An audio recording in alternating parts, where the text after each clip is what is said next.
Ci sono storie di cui sappiamo poco, quasi nulla. Altre di cui sappiamo molto. E poi ci sono storie di cui sappiamo troppo.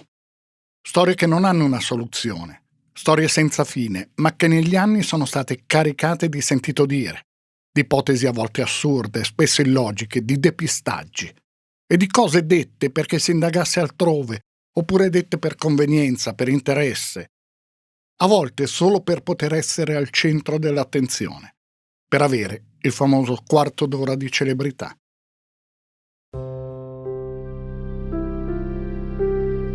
Una sera di inizio estate del 1983, a Roma, Emanuela Orlandi, una ragazza di 15 anni, non tornò a casa.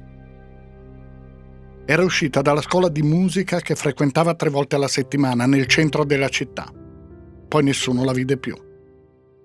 Emanuela Orlandi era, quando scomparve, una cittadina vaticana. La storia di quella scomparsa rappresenta forse il più celebre e raccontato caso di cronaca italiano. Ma è anche molto di più, perché a quella vicenda sono stati di volta in volta accostati complotti internazionali, attività di bande criminali, manovre dei servizi segreti, ricatti e interessi, mafie, guerre tra est e ovest del mondo. È una storia in cui i media hanno avuto un ruolo spesso determinante, avvalorando negli anni ipotesi diverse, dando anche spazio a dichiarazioni di testimoni improbabili che affermavano di conoscere la verità, e dividendosi tra chi sosteneva e sostiene un'ipotesi e chi un'altra, e poi un'altra ancora. Ci sono stati libri, programmi TV, serie televisive, rivelazioni a volte credibili, a volte meno, tutte mescolate insieme in un grande contenitore, in cui è ormai difficile distinguere qualcosa di concreto, di veramente concreto. È difficile seguire un filo logico raccontando questa storia, perché un filo logico non esiste. Ascoltate questi nomi: Mehmet Ali Akça, i Lupi Grigi, Pierluigi, Mario, l'americano, il fronte Turkesh, la CIA, Papa Giovanni Paolo II, Paul Marcinkus, lo IOR, il Banco Ambrosiano, un vigile urbano, un poliziotto, un agente ventenne di un servizio segreto, un maestro di musica, qualche prelato di varia provenienza, Michele Sindona, la mafia, Roberto Calvi, Enrico De Pedis detto Renatino, Antonio Mancini detto Accattone, Sabrina Minardi, la banda della Magliana, Marco Fassoni Accetti, un'auto BMW verde chiaro, no verde scuro, no nera con il tettuccio verde, no forse era una Mercedes.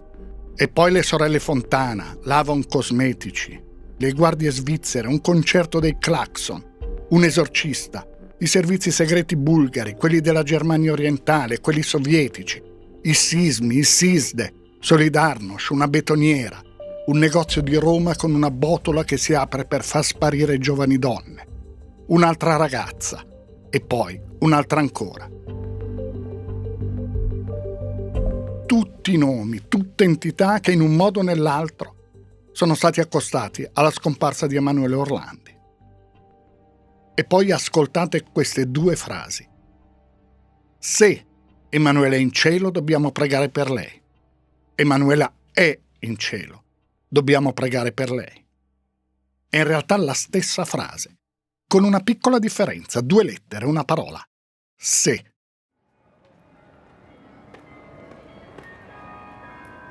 Il 17 marzo 2013 Papa Francesco incontrò la madre e il fratello di Emanuela Orlandi. Era stato eletto da 4 giorni. Quella mattina, una domenica, a distanza di quasi 30 anni dalla scomparsa della ragazza, tenne messa nella chiesa di Sant'Anna dei Palafrenieri, in Vaticano. Poi ci fu quell'incontro. Il giorno dopo i giornali riportarono quella frase, detta da Francesco: se Emanuela è in cielo, dobbiamo pregare per lei. Se. Così almeno riportarono i giornali. Poi però quella frase cambia, diventa un'altra cosa. I giornali qualche mese dopo tornano a parlare della scomparsa di Emanuela Orlandi e riportano quella stessa frase. Solo che il se non c'è più. La frase è diventata: Emanuela è in cielo, dobbiamo pregare per lei.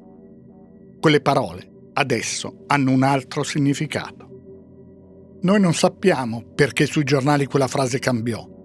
Forse non ha nemmeno tanta importanza saperlo. Quelle 2 lettere, quel sé, però raccontano di una storia in cui tutto cambia, si trasforma, si stravolge nel tempo, in cui le rivelazioni scandiscono il passare dei decenni fino ad arrivare a oggi. Chiariamolo subito. Noi non abbiamo una verità.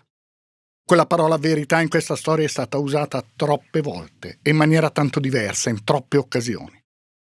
Noi non abbiamo la verità, però possiamo provare a mettere ordine, a cercare di tracciare un percorso, anche solo per capire quante ipotesi, quante piste contrastanti si siano accavallate, quanto sia stato detto e quanto poco ci sia alla fine di riscontrato, di verificato. Possiamo ricostruire le indagini, così diverse a seconda di chi le ha condotte, così confuse a volte, spesso inquinate, sapendo bene che in quel grande contenitore c'è di tutto. E forse qualcosa lo sfioreremo soltanto. Una cosa si può dire ripercorrendo tutta la vicenda. Il Vaticano, esponenti del Vaticano, e ricordiamolo, Emanuela è una cittadina vaticana, in questa storia sono comunque protagonisti. Difficile assegnare i ruoli, capire i motivi, quasi impossibile trovare i riscontri. Però un fatto c'è. Per molti anni, tantissimi anni, lo Stato del Vaticano non ha collaborato con chi cercava di dare un senso a questa storia, coprendo, omettendo, tralasciando. Perché questo sia stato fatto è una delle tante domande che non hanno una risposta certa. Solo ancora un'altra volta ipotesi, ma è stato fatto. Per cercare quel filo logico, ripetiamolo, quasi impossibile da trovare, bisogna tornare al tardo pomeriggio del 22 giugno del 1983, in Corso del Rinascimento, una delle strade più frequentate di Roma. Lì ci sono dei ragazzi che camminano. Sono usciti dalla scuola di musica Ludovico da Vittoria, in piazza Sant'Apollinare. Tra i ragazzi che sono usciti dalla scuola di musica c'è lei. Questa è la sua storia, la storia di una ragazza scomparsa, che ormai appare sempre più sullo sfondo, sfocata, oscurata da 1000 cose dette, a volte inventate, spesso costruite. Emanuela Orlandi.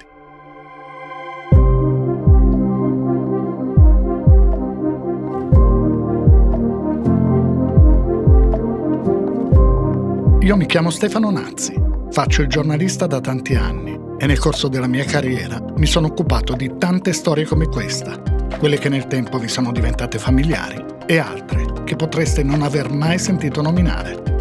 Storie di cronaca nera, di cronaca giudiziaria. Il podcast che state ascoltando si intitola Indagini ed è prodotto dal Post.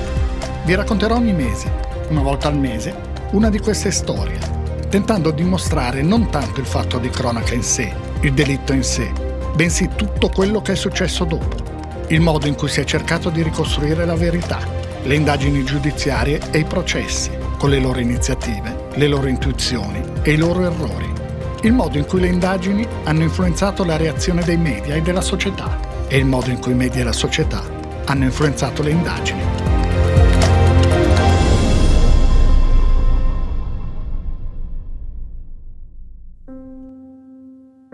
Emanuela Orlandi è nata il 14 gennaio 1968. Frequenta il liceo scientifico presso il Convitto Nazionale Vittorio Emanuele II e studia pianoforte, canto corale, solfeggio e flauto traverso all'Istituto Ludovico da Vittoria, associato al Pontificio Istituto di Musica Sacra. Abita al secondo piano di una palazzina appartenente alla Gendarmeria, sopra la farmacia, all'interno delle mura vaticane. Il padre Ercole è commesso presso il Palazzo Apostolico. Svolge mansioni semplici, anche se spesso si trova a contatto con alte gerarchie vaticane. Organizza la posta del Papa, che a volte recapita di persona e altre volte consegna la vigilanza. La madre, Maria Pezzano, si occupa della casa e dei figli. Sono 5. Natalina, la più grande, Pietro, Federica, Emanuela e Maria Cristina, la più piccola. Il 22 giugno 1983, tra i 15:30 e le 16, Emanuela Orlandi esce di casa. Il fratello Pietro spesso l'accompagna in moto fino a piazza Sant'Apollinare. Quel giorno Pietro non può. In quella piazza Sant'Apollinare, c'è la scuola di musica Ludovico da Vittoria. Emanuela ci va ogni lunedì, mercoledì e venerdì. Quel giorno è mercoledì. a lezione individuale di flauto con il professor Berti alle 16:30, poi di canto corale fino alle 19. Non si stabilirà mai con certezza che tragitto abbia fatto quel giorno, ma di solito prende l'autobus 64 in piazza della città leonina, che la lascia vicino alla scuola. Quel giorno le lezioni sono finite per tutti un po' prima, alle 18:45, perché un maestro, Monsignor Miserax, doveva celebrare la messa all'interno dell'istituto per le nozze d'argento dei suoi genitori. Comunque sia, poco dopo le 19, Emanuela è insieme alle compagne e ai compagni di corso, fuori dall'istituto. E come sempre ognuno è diretto verso l'autobus da prendere. Qui inizia il caos.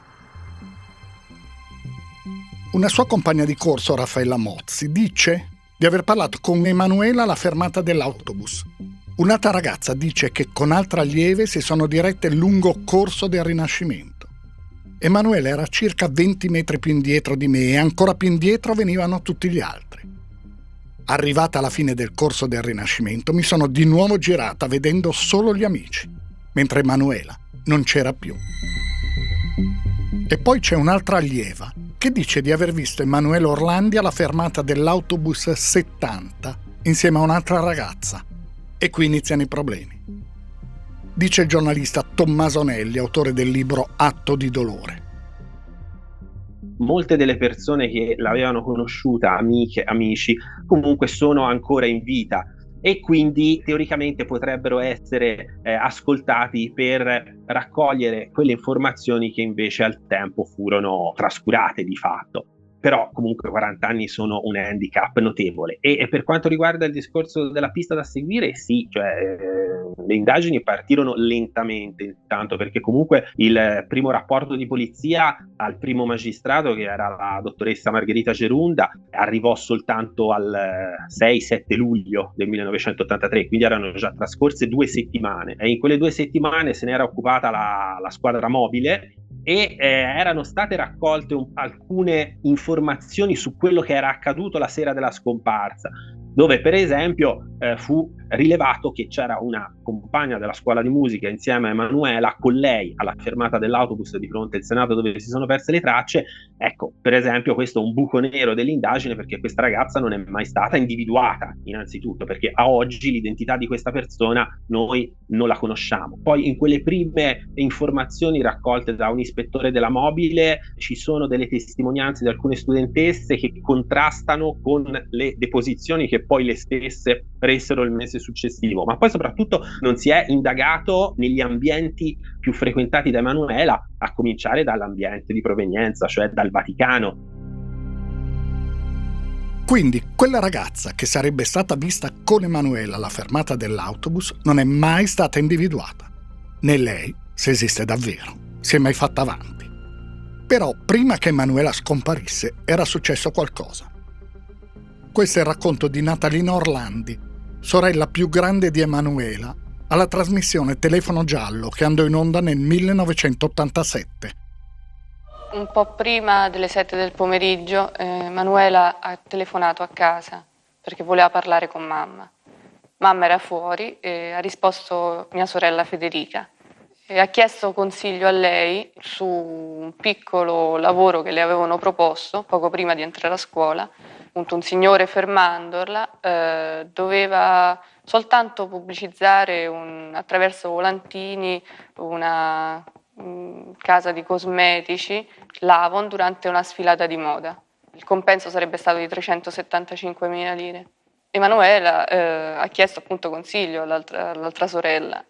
Federica appunto gli ha risposto di non prendere in considerazione la cosa, di lasciar stare, di non credere a queste persone che appunto fermano per strada. In ogni modo Emanuela gli ha detto che da lì a poco sarebbe arrivata, avrebbe parlato direttamente con mia madre e mio padre, eventualmente si sarebbe fatta accompagnare da mia madre. Ha salutato mia sorella dicendole che da lì a pochi minuti si sarebbero viste, però non è più tornata a casa. L'altra sorella, Federica, nella sua deposizione disse che Emanuela le aveva spiegato che i prodotti della Avon sarebbero stati pubblicizzati durante una sfilata a Palazzo Borromini per quelle sorelle, così disse Emanuela, che stanno in Piazza di Spagna, non ricordo il nome. Quindi a Emanuela Orlandi sarebbe stato offerto un lavoro: reclamizzare i prodotti della Avon a una sfilata, 2 ore di lavoro, pagate molto bene, anzi troppo, 375.000 lire. La cifra per quell'epoca è incongrua, esagerata. Le sorelle che stanno in Piazza di Spagna dovrebbero essere le sorelle Fontana.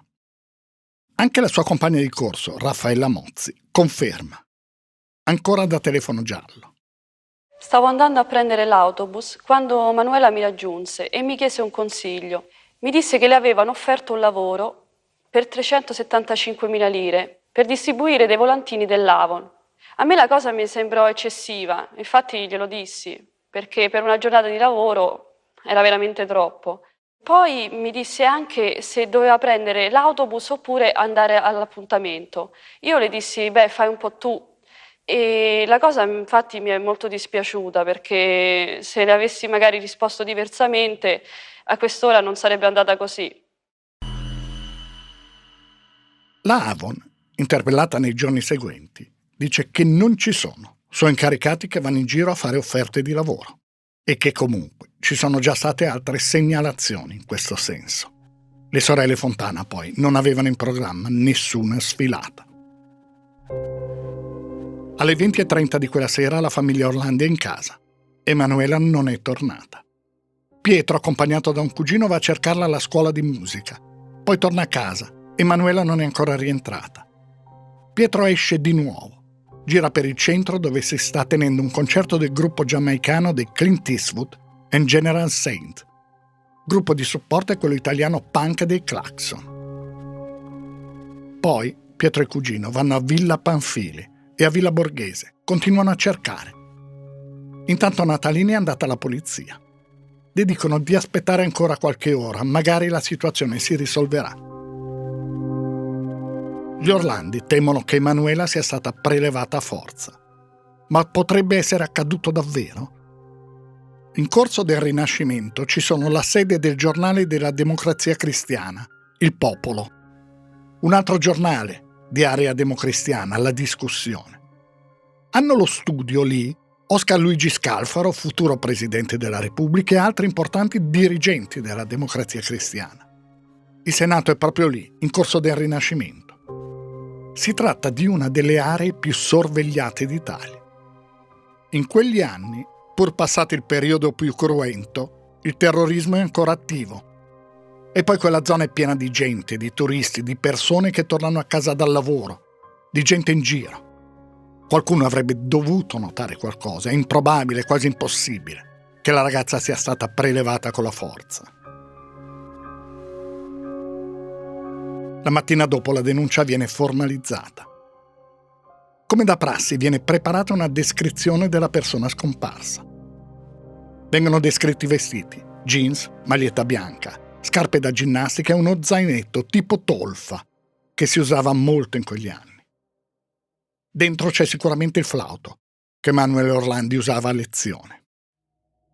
I familiari dicono che Emanuela non ha mai espresso il desiderio di allontanarsi da casa, che non ha fidanzato, che è legatissima alla sorella Cristina, con cui condivide anche la stanza, che frequenta il gruppo dell'Azione Cattolica nella chiesa di Sant'Anna dei Palafrenieri, che ama molto Claudio Baglioni, che non avrebbe mai accettato un passaggio in auto da qualcuno che non fosse un familiare.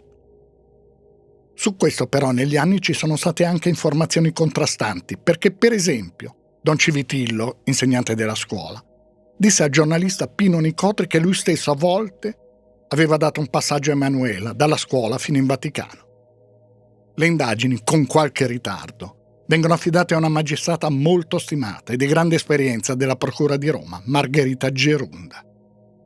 Ha una convinzione che non cambierà mai nel corso degli anni. Ecco cosa disse in questa ricostruzione, anni dopo la magistrata. Emanuela Orlandi era fisicamente sviluppata e graziosa, con lunghi capelli scuri e un viso sorridente. Certamente i ragazzi dovevano trovarla attraente, e purtroppo la trovò attraente anche chi ragazzo non era. Mi fece subito l'idea, come del resto tutti gli investigatori, che la ragazza fosse stata attirata in un agguato, violentata e uccisa, comunque morta in seguito alle violenze. Certo, non ci sentivamo di esternarlo perché sarebbe stato crudele nei confronti della famiglia. Tale convinzione è tuttora confermata dai fatti successivi. Margherita Gerunda è stata sempre convinta di questo, nonostante tutto quello che poi si sviluppò attorno al caso. E iniziò a indagare da dove partono quasi sempre le indagini, dall'ambito amical-parentale. Non la famiglia in senso stretto, ma il cerchio allargato di parentele, conoscenze, amicizie.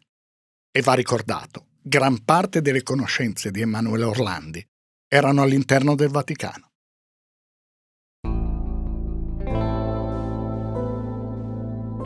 Si parla intensamente in quei giorni di tratta delle bianche, giovani ragazze attirate con l'inganno e poi avviate alla prostituzione in alcuni paesi del Nord Africa.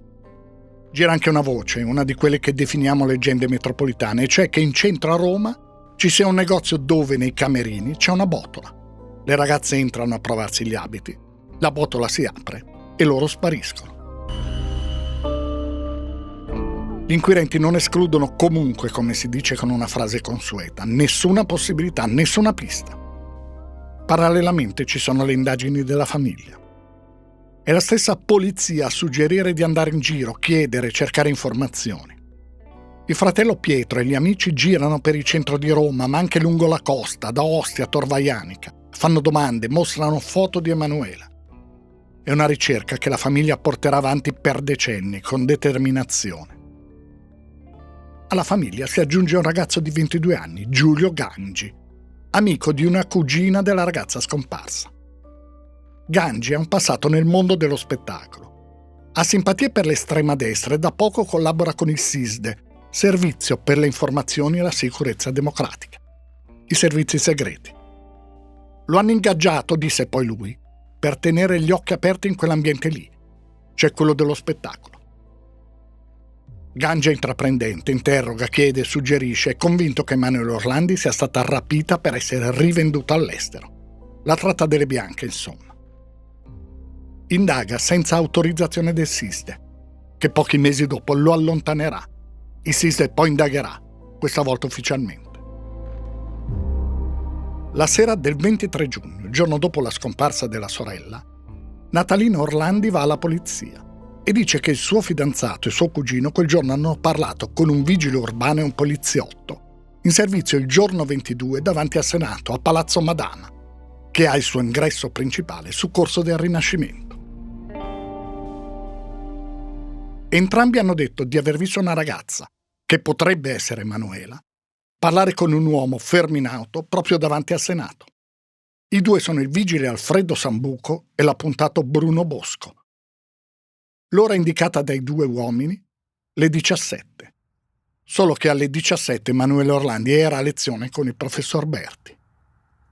Poi i due diranno che dell'ora non erano certi. Sambuco a un certo punto parlerà delle 19. Il vigile in particolare dirà di aver visto una ragazza che già aveva visto altre volte percorrere Corso del Rinascimento, fermarsi a parlare con un uomo sui 35 anni, sceso da una BMW verde metallizzata. La BMW diventerà poi in varie deposizioni verde scuro o nera con il tettuccio verde. Il vigile dice di aver visto che l'uomo aveva una borsa con la scritta Avon. Il poliziotto Bosco invece parla di un cofanetto che poi diventa un tascapane con la scritta A. In deposizioni successive Sambuco eliminerà del tutto il ricordo della scritta Avon. Il poliziotto Bosco prima non identifica Emanuele Orlandi, poi in una nuova deposizione si dice sicuro che si trattasse di lei. Ma continuiamo con le deposizioni. Sambuco dice di aver detto all'uomo della BMW: guardi che non si può fermare qui. Lui avrebbe risposto: mi scusi, vado via tra un attimo. Come vedremo tra poco, il caso della scomparsa di Emanuele Orlandi si trasformò quasi subito in un caso internazionale, in un intrigo legato soprattutto ai servizi segreti esteri. È possibile che le due versioni, quella del vigile del poliziotto e quella del grande complotto internazionale, coincidano? È verosimile che una organizzazione internazionale, servizi segreti di paesi esteri, mandi un uomo solo, il rapitore, su un'auto molto riconoscibile, a parcheggiare in sosta vietata davanti al Senato della Repubblica, e che quest'uomo abbia parlato con un vigile dicendo sì, me ne vado subito, per poi tornare e chiedere dove si trova Palazzo Borromini. Il 24 giugno 1983, 2 giorni dopo la scomparsa, sul quotidiano romano Il Tempo appare un primo trafiletto. Scomparsa ragazza di 15 anni. E sotto, ricerche, cadavere nel Tevere. Il 25 giugno il Messaggero e Paese Sera riprendono la notizia. Il titolo è Dov'è Emanuela? Da quel momento e ufficialmente solo da quel momento il telefono inizia a squillare. Squilla a Casa Orlandi, a casa di amiche di Emanuela, in alcune agenzie di stampa, nelle redazioni dei giornali. Il telefono sarà fondamentale in questa storia, segnerà il passaggio da una fase all'altra. Darà il tempo, come nelle scene del film C'era una volta in America, con quel telefono che suona ostinato, quasi una colonna sonora.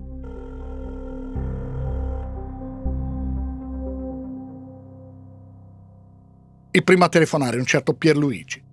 Dice di chiamarsi così.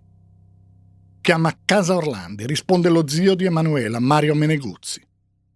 Pierluigi dice che la sua fidanzata aveva incontrato 2 ragazze in piazza Navona e che una di loro aveva un flauto sotto braccio e vendeva collanine e prodotti della Avon. Aveva i capelli corti a caschetto, tagliati di recente. Quindi Emanuela Orlandi, scomparsa da poche ore, si sarebbe tagliati i capelli, visto che li portava lunghi. Poi Pierluigi telefona altre 2 volte e dice che la ragazza ha detto di chiamarsi Barbarella e dovrebbe suonare il flauto al prossimo matrimonio della sorella.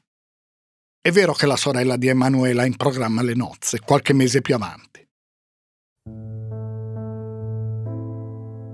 Quando Meneguzzi gli dice vediamoci di persona, vieni dove abito in Vaticano, Pierluigi risponde in Vaticano, ma che sei un prete? Poi non chiama più. Poi arriva la telefonata di un altro personaggio che dice di chiamarsi Mario. Quella mattina è uscito un articolo sul Messaggero in cui si fa riferimento alla sfilata di moda e all'offerta fatta a Emanuela di vendere prodotti cosmetici. Mario dice che ha un amico che lavora alla Avon. Un ragazzetto figlio di papà dice che si fa aiutare da 2 ragazze, una belga e una di Venezia. Quella di Venezia lui l'ha anche incontrata. Dice che è andata via di casa perché conduceva una vita piatta. Meneguzzi dice mi descriva questa ragazza. E Mario risponde è brunetta, castano scuro, alta più di me perché io so bassino. Meneguzzi dice quanto alta? 1,50, 1,60. E Mario risponde no, de più, è bella altina. La telefonata dura circa mezz'ora. Sembrano le telefonate di 2 mitomani, 2 impostori, e probabilmente è così. Ma spunteranno nuovamente fuori, tra poco.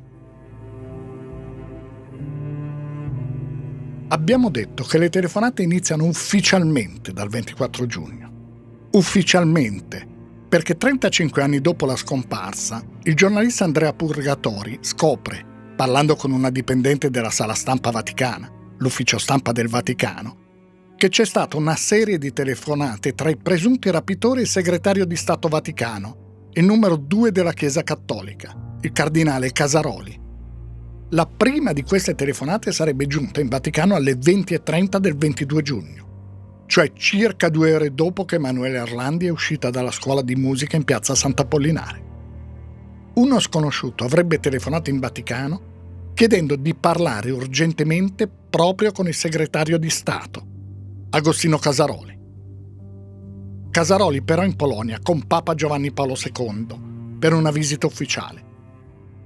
La telefonata viene così girata alla sala stampa.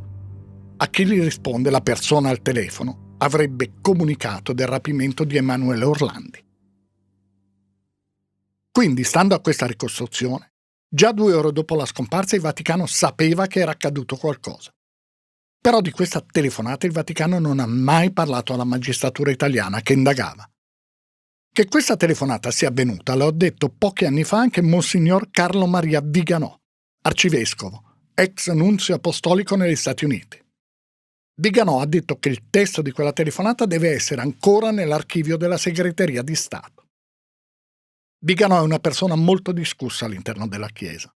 Spesso al centro di polemiche, grande sostenitore di Donald Trump e considerato un cosiddetto complottista, nemico acerrimo di quelle che chiama le deviazioni di Papa Francesco. Comunque, il fatto è che sono 2 le fonti che parlano di quella telefonata, di cui però non c'è mai stato riscontro ufficiale. Di un'altra telefonata c'è invece una registrazione che venne fatta ascoltare durante la trasmissione Atlantide dal giornalista Andrea Purgatori. In quella telefonata un uomo chiama in Vaticano chiedendo di parlare con Monsignor Casaroli, dando un numero, 158. Quindi è l'ipotesi, una sorta di codice di riconoscimento. La data di quella telefonata, che venne fatta avere a Purgatori, è 19 luglio 1983, quindi meno di un mese dopo la scomparsa della ragazza. Non sappiamo chi fosse a effettuare quelle telefonate, né che cosa si dicessero questa persona e Casaroli. Il nastro di quella telefonata venne fatta avere in forma anonima, forse dalla stessa persona che l'aveva effettuata e registrata. Il nastro però è incompleto e si interrompe prima che si senta la voce di Casaroli, se lui effettivamente poi prese quella telefonata. Però, e questo è uno dei pochi riscontri concreti di questa storia, c'erano dei contatti tra i più alti dirigenti vaticani e persone che avevano presumibilmente informazioni sulla sparizione di Emanuele Orlandi. Ma torniamo ai giorni successivi alla scomparsa. Sui muri di Roma compaiono i manifesti divenuti celebri. C'è una foto di Emanuela, la descrizione della ragazza e il numero di telefono a cui chiamare per dare informazioni. Il 3 luglio succede qualcosa di molto importante. Questo. Desidero esprimere la viva partecipazione con cui sono vicino alla famiglia Orlandi, la quale è nell'afflizione per la figlia Emanuela di 15 anni, che da mercoledì 22 giugno non ha fatto ritorno a casa. Condivido le ansie e l'angosciosa trepidazione dei genitori, non perdendo la speranza nel senso di umanità di chi abbia responsabilità di questo caso. Papa Giovanni Paolo II pronuncia queste parole durante l'Angelus domenicale in piazza San Pietro. I giornali dicono che è successo qualcosa di assolutamente inusuale, che l'appello del Papa appare come qualcosa di straordinario. Da lì in poi tutto accelera, tutto prende un'altra strada. In realtà non è vero che l'appello del Papa sia così inusuale. Tra marzo 1981 e maggio 1983, Papa Giovanni Paolo II ha fatto 5 appelli per persone scomparse. L'appello del Papa è però importante per quelle parole finali. Giovanni Paolo II si è rivolto al senso di umanità per chi ha responsabilità in questo caso.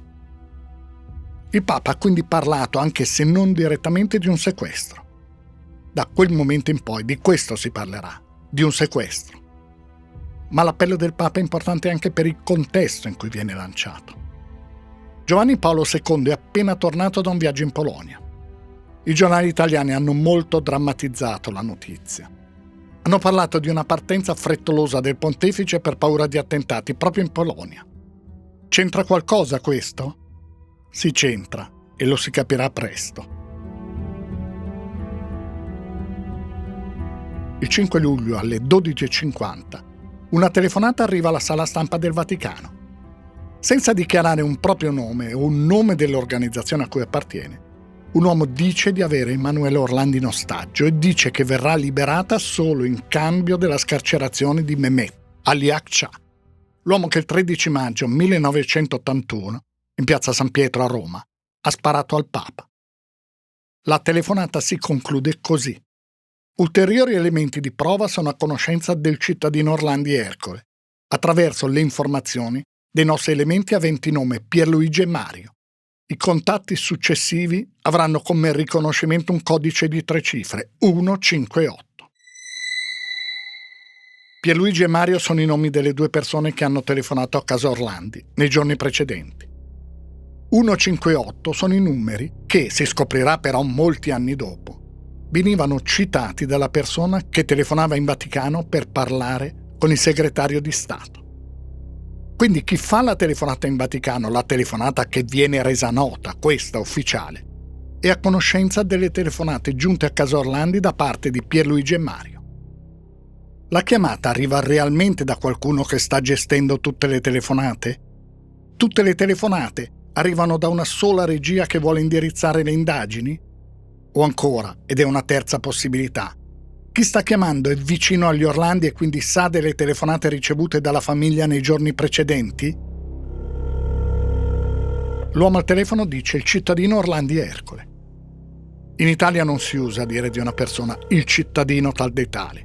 In Vaticano sì, si usa comunemente. Passa un'ora e squilla il telefono a casa Orlandi.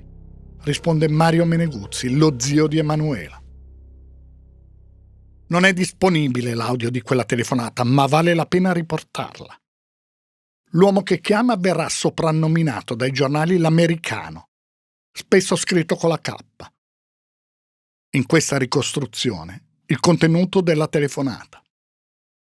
Allora, lei ascolta bene questa registrazione? Sì, ma me la faccia sentire bene. Ascolti bene, abbiamo pochi momenti. Questa essere della sua figlia. Sì, ma me la faccia sentire bene. One moment. Ok, let's go. Quindi parte la registrazione. Parla una ragazza con voce assolutamente tranquilla. Scuola convitto nazionale Vittorio Emanuele II. Dovrei fare il terzo liceo quest'anno. Questa stessa frase viene ripetuta 7 volte. E poi. All right, Frank, you heard this? Questa per sua soddisfazione. Sì, ma mi faccia una proposta almeno, no? Allora mi ascolti. Funzionari del Vaticano non mancheranno di mettersi in contatto con lei. Io le faccio i miei personali auguri che questo... One moment, ok? Sì, ma chi si mette in contatto con me, scusi? Non si preoccupi, lì può aver comunque constatato l'ok di questo messaggio. Sì, ma la bambina sta bene? Non si preoccupi, io non potere ora, io non avere autorizzazione a parlare. La bambina, one moment please, ripeto, funzionari del Vaticano. Ma io che devo fare? Non si preoccupi di questo. Funzionari del Vaticano avranno molto presto contatti con lei. Ora le faccio i miei auguri, io non potere più avere tempo. Ma mi faccia sapere... I'm sorry. Durante la telefonata si sentono bisbigli, si sente anche il fischio di un treno. Sembra un film in cui il protagonista è un mafioso italo-americano. Sembra anche che chi telefona forzi il suo accento, voglia sembrare americano. Ma soprattutto è una telefonata anomala rispetto a quelle che facevano normalmente i sequestratori di persone, le cui telefonate erano brevi, decise, asettiche. Questa sembra una chiacchierata, con rumori di sottofondo. E poi la voce di Emanuela Orlandi. Esperti psicologi chiamati dagli inquirenti analizzarono a fondo quella telefonata. La voce che ripete la frase 7 volte non è la voce di una persona sotto stress. Non è quella di una persona sequestrata. Nel 1993, cioè 10 anni dopo, Ercole Orlandi dirà che proprio ai primi di luglio aveva consegnato all'avvocato Gennaro Egidio un nastro trovato in casa in cui Emanuela si era divertita a incidere la sua voce con frasi a caso. L'avvocato Egidio era stato contattato dalla famiglia su consiglio del giovane agente dei servizi segreti Giulio Gangi. Si disse che fosse legato anche lui ai servizi segreti. C'è però un punto che va considerato. Quella telefonata si riferisce all'altra telefonata, quella ricevuta dalla sala stampa vaticana. Il dato quindi è questo. Per liberare Emanuela Orlandi, chi sostiene di averla rapita, chiede la liberazione di Ali Akça. Mehmet Ali Akça è il cittadino turco appartenente all'organizzazione di estrema destra dei Lupi Grigi che il 13 maggio 1981 alle ore 17:17 aveva sparato a Giovanni Paolo II in piazza San Pietro, colpendolo all'addome con 2 proiettili. Già nel 1981, con un processo per direttissima, Akça era stato condannato all'ergastolo. La giuria aveva emesso la sentenza spiegando poi nelle motivazioni che la sua non fu un'opera di un maniaco, ma venne preparata da un'organizzazione eversiva rimasta nell'ombra.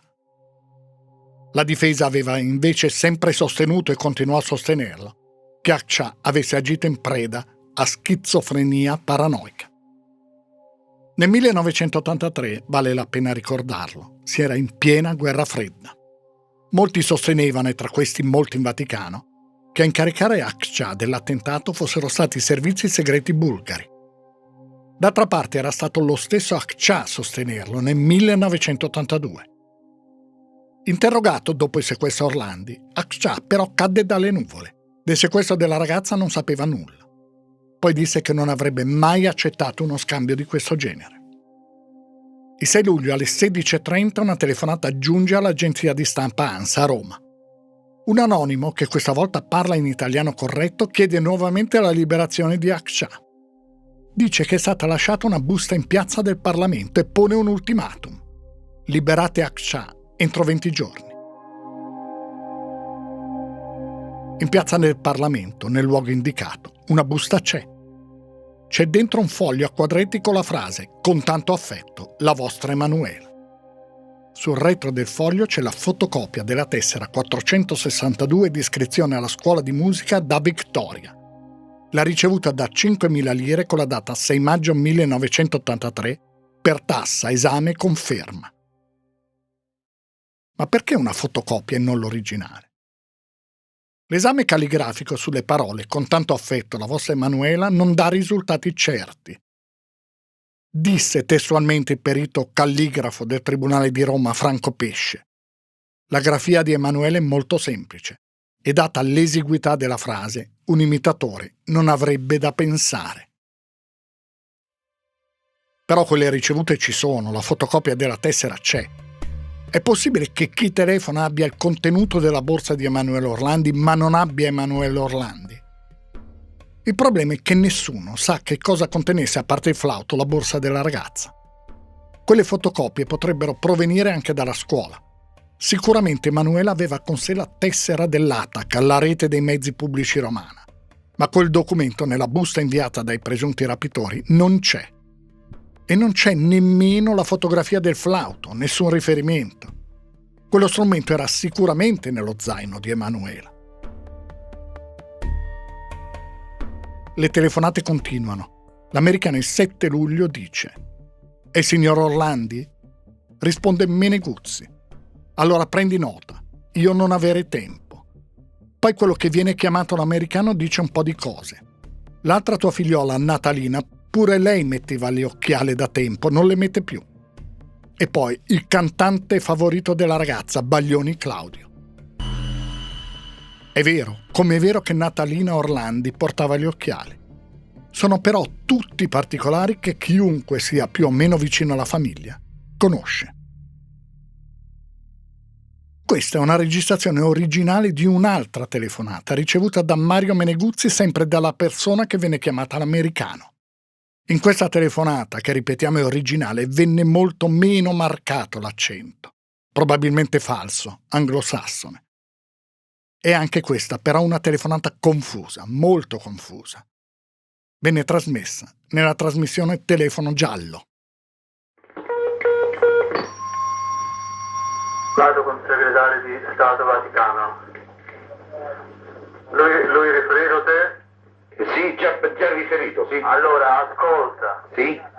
Tu non devi dire di questa telefonata alla stampa, capisci questo? No, io non lo dico. Allora, guarda, io personalmente vengo a te incontro, molte cose. E io la ringrazio infinitamente. Ora, io questo gruppo sono la colomba, io ho aberrazione di tutto quello che sta succedendo. Sì. Tu devi avere fiducia in me. Sì. Ora ascolta bene, vai subito in tutte le redazioni di giornali. Sì. Loro, l'organizzazione ha molto bisogno che domani sia pubblicato integralmente il comunicato fonico. Sì. Capisci questo? Ora non dire assolutamente che noi abbiamo parlato. No, io no. Tu hai saputo dal segretario, io non posso parlare con te, sì. Io non ho nessuna responsabilità di parlare con te. Questo è molto importante, capisci? Va bene. Tu non devi dire io questa è una telefonata privata tra me, è un fatto tra me e te. Anche se tu hai fatto tante cose male, come oggi hai fatto una dichiarazione, hai detto loro, tu non hai letto il comunicato? No. Ecco, perché allora prima di parlare leggi il comunicato. Ora ascolta. Quale dichiarazione ho fatto, scusa? Hai detto loro hanno fatto avere queste informazioni riguardo il passato. Sì. Nel comunicato sono riportate queste informazioni con una logica, capisci? Sì. Allora ascolta, vai nelle redazioni e di che hai saputo dal segretario di Stato che bisogna fare questa pubblicazione. Ora tu vai a nome tuo, cioè questo fatto a te te l'ha detto il segretario, capisci? Sì? No, non te l'ho detto io, te l'ha detto il segretario. No, assolutamente, io do la parola d'onore. Vai in tutte le redazioni e fai pubblicare integralmente il comunicato. Io cerco di far tutto, questa è una prova di volontà. Sì. Io cerco di salvarti perché siamo in una situazione veramente grave, pericolosissima. Io sono in minoranza, capisci questo? Sì, io ringrazio Io cerco lei. di salvare, ma è molto difficile, molto grave quello che ora sta succedendo all'interno dello... Tu non puoi avere veramente idea. Questo rimane tra noi. Vai in una redazione, Sì, ma io- tutte le redazioni... Io faccio tutto quello che lei mi ha detto, e volevo vai solo nella un'assicurazione. redazione e chiedi di fare pubblicazione integrale però, Sì. senza spezzettare, senza rendere frammentario.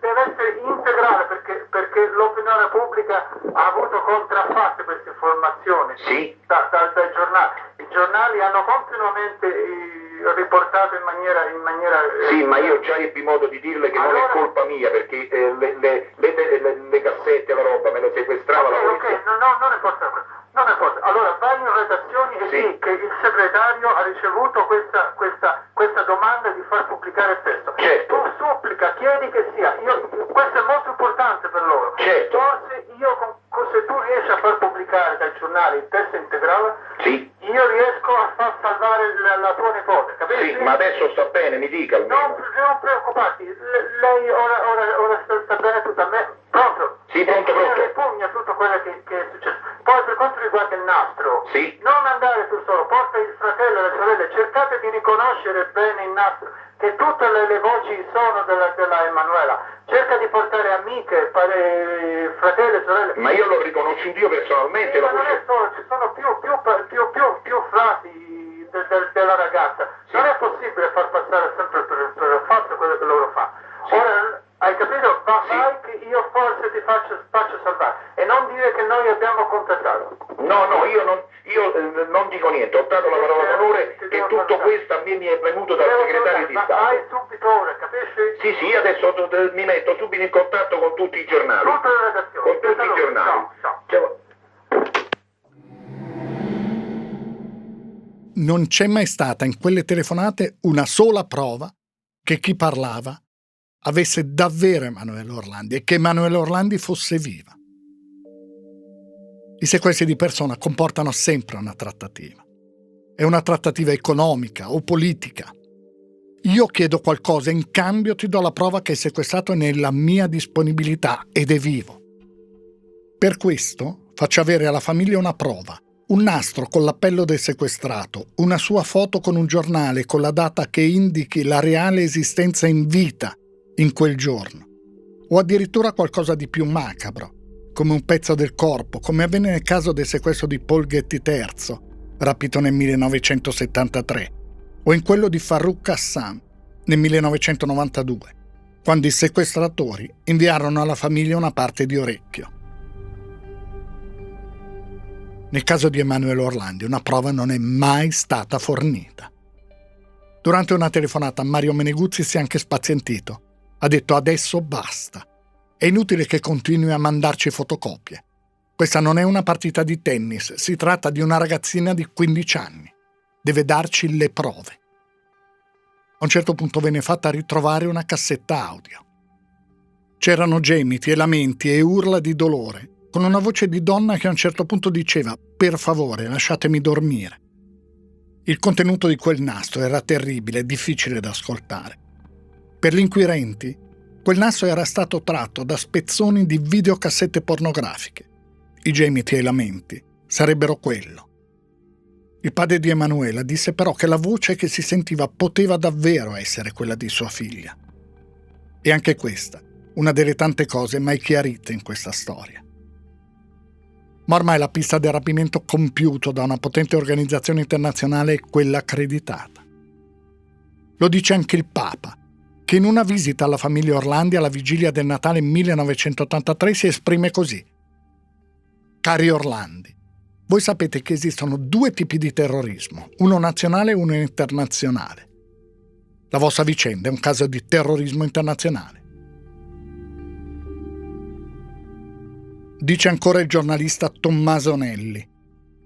Per quanto riguarda la pista principale che fu seguita dagli inquirenti all'epoca, quella del ricatto a sfondo politico internazionale, cioè Emanuela Orlandi rapita da un'organizzazione terroristica in cambio della liberazione di Ali Haqqa, l'errore fu proprio credere a questo tipo di richiesta innanzitutto, perché Ali Haqqa era stato condannato dalla magistratura italiana, quindi non aveva proprio senso chiedere la liberazione di una cittadina, cioè rapire una cittadina vaticana e appunto formulare un ricatto al Vaticano. Il ricatto eventualmente si sarebbe dovuto perpetrare ai danni dello Stato italiano. Già quindi c'era questo problema proprio alla base di questa richiesta, e poi quella pista fu anche contaminata da altre carenze, ovvero che questa presunta organizzazione terroristica di fatto mai si accreditò sulla scena pubblica con una sigla, con un nome, non rivelò mai la sua identità. Vi furono poi nel corso di quei 14 anni varie sigle che vennero fuori, ma che poi non portarono a niente. La più nota fu la sigla del fronte anticristiano Turkesh, sulla quale ci sono rapporti anche dei nostri servizi, del SISMI in particolare, che proprio scrissero chiaramente come non esisteva da nessuna parte un'organizzazione terroristica con tal nome. Ma poi soprattutto non furono mai fornite prove che Emanuela fosse effettivamente nelle mani di qualcuno, perché anche quelle informazioni, quegli elementi che furono fatti ritrovare, come alcuni scritti dove fu riconosciuta la sua calligrafia, la tessera della scuola di musica, erano tutte fotocopie. Nonostante tutto questo, che già allora avrebbe dovuto far sorgere enormi dubbi, quella pista fu di fatto la sola seguita per molti anni. E lo fu anche perché l'indagine venne tolta a Margherita Gerundi e affidata a Domenico Sica, un magistrato molto famoso e stimato, che aveva raggiunto importanti risultati e che era specializzato esperto in indagini sul terrorismo, nazionale e internazionale. Quindi di fatto, ufficialmente, la pista accreditata è quella. Perché in quel momento si decise di abbandonare qualsiasi altra ipotesi e puntare tutte le attenzioni sulla richiesta di scambio con Ali Haqqa e quindi sul complotto internazionale, è un'altra delle tante domande senza risposta. Disse anni dopo Margherita Gerunda. I media erano scatenati e davano continuamente notizie del tutto prive di riscontro. Erano notizie che obiettivamente creavano confusione e nuocevano alle indagini. Se non ci fosse stato questo assedio, le indagini avrebbero potuto avere un qualche esito tempestivo. Lo dico sulla base della mia esperienza, che all'epoca era già notevole. Interpretai il mio essere tolta dal caso Orlandi come la precisa volontà di assecondare i clamori e sposare in pieno la pista del rapimento politico per lo scambio con Haqqa. Direi che oggi non è cambiato nulla. Con continui colpi di scena, uno meno credibile dell'altro, si vuole evitare che i magistrati possano lavorare senza intralci su piste non di fantasia. Non credo inoltre che quel giorno Emanuela Orlandi sia andata alla scuola di musica passando per Corso del Rinascimento, dove si usa credere che sia stata vista da un vigile e da un poliziotto. Ho maturato la convinzione che i testimoni si siano prestati a dire o a confermare cose che permettevano loro di andare sui giornali, dare interviste, insomma avere il loro piccolo momento di fama, se non di gloria. Per uscire almeno una volta nella vita dall'anonimato e sentirsi protagonisti, alla ribalta, partecipi di una storia che interessa molta gente. Succede poi anche altro. Nel primo numero di agosto il settimanale Panorama pubblica un articolo Emanuele e le altre, in cui si parla delle persone scomparse in Italia nell'ultimo decennio, circa 13.000, 2.000 delle quali minorenni, in maggioranza ragazze.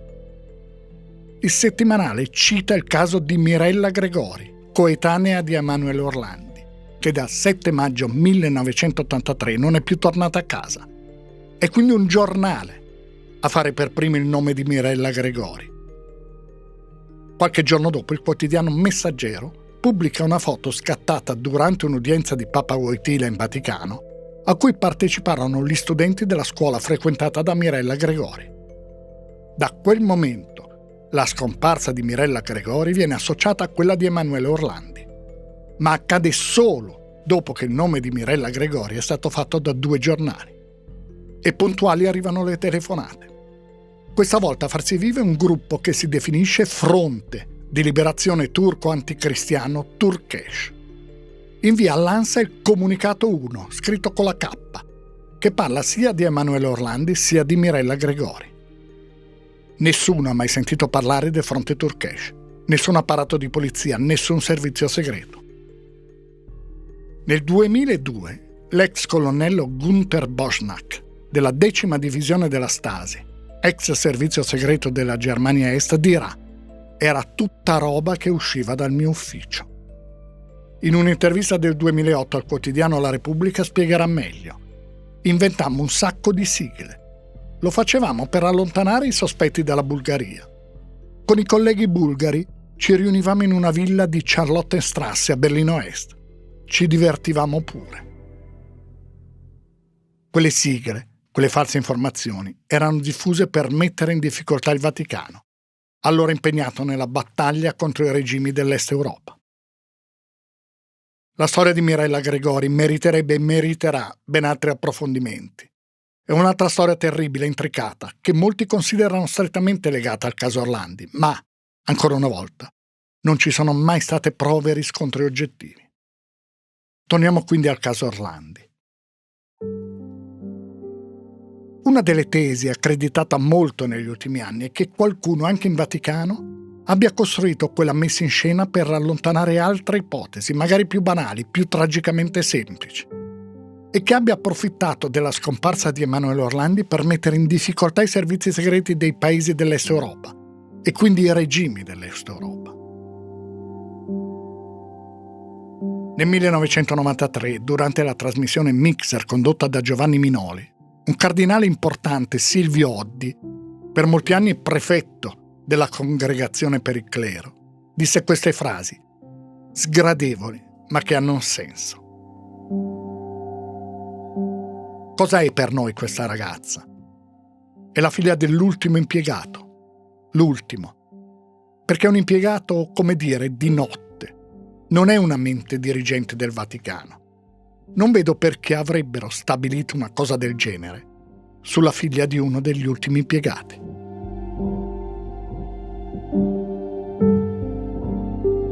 Domenica 28 agosto 1983 Papa Giovanni Paolo II rivolge un appello. Sono stati 7 in tutto. Parla anche di Mirella Gregori. Accenna a coloro che, testuale, dicono di trattenere quegli esseri innocenti e indifesi. Usa la formula «dicono di trattenere», come se ormai non ci fosse più certezza. Conclude dicendo: «Come sempre prego anche per la persona del mio attentatore». È l'ultimo appello, poi è come se tutto rimanesse sospeso. 4 anni dopo, durante la puntata di Telefono Giallo, Mario Meneguzzi, lo zio di Emanuela, dice queste parole. Certo, a distanza di 4 anni abbondanti, posso fare una sola considerazione, che allora quando sentivo la voce del cosiddetto americano, certo è come se fosse venuta mia madre dall'alto mondo a parlarmi, o come lo ritenessi un oracolo questo signore.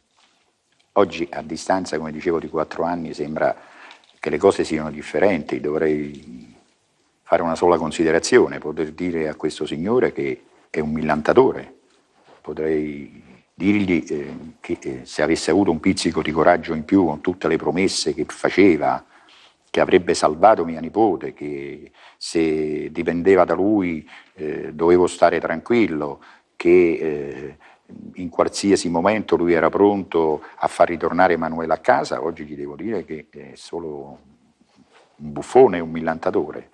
Ecco, se lui pensa che può essere ancora utile, anche a lui non gli manca la possibilità di poter contattare chi vuole.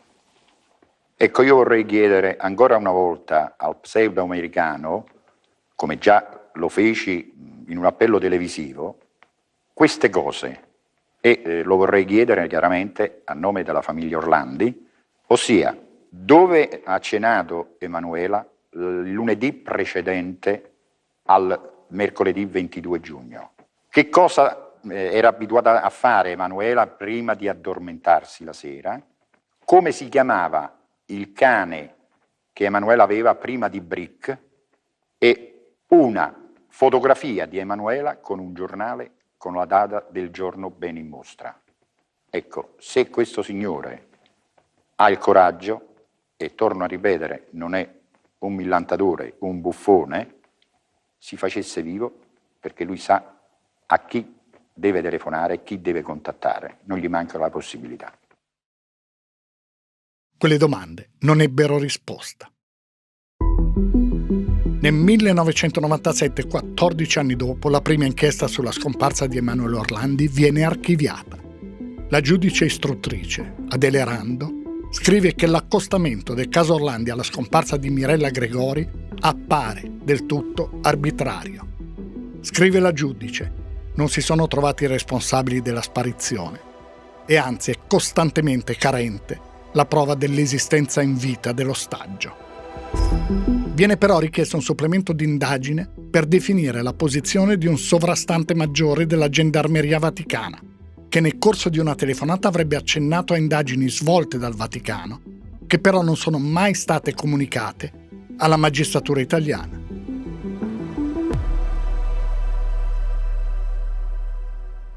È sparito l'americano. Non ci sono state altre telefonate, non risulta che siano state seguite con forza altre piste. Ma ora, spariti i servizi segreti stranieri, sta per comparire la banda della Magliana.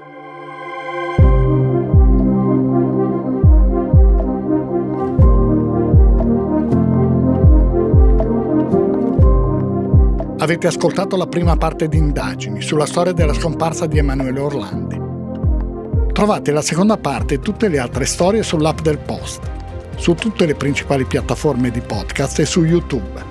Indagini è un podcast del Post, scritto e raccontato da Stefano Nazzi.